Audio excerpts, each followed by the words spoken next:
আমি আল্লাহ না তোরে এত নিয়ামত দিয়া সুন্দর করে বানাইলাম। এই আসমান বানাইয়া কোরআনের কোথাও বলি নাই আসমান সুন্দর করে বানাইছি, জমিন বানাইয়া কোথাও বলি নাই জমিন সুন্দর করে বানাইছি, গোটা সৃষ্টি জগৎ বানাইয়া কোথাও বলি নাই সুন্দর করে বানাইছি। কিন্তু মানুষ রে, তুই 3.5 হাত তোরে বানাইয়া কোরআনে একটা নয় দুইটা নয় 4টা কসম করে বলছি তোরে সুন্দর করে বানাইছি। একটা দুইটা না 4টা কসম করে আল্লাহ বলছে মানুষ তোরে সুন্দর করে আমি আল্লাহ বানাইছি।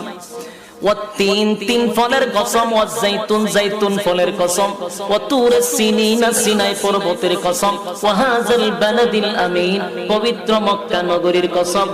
4টা কসম করে আল্লাহ বলেন লাকাদ খালাকনাল ইনসানা ফি আহসানি তাকওয়িম।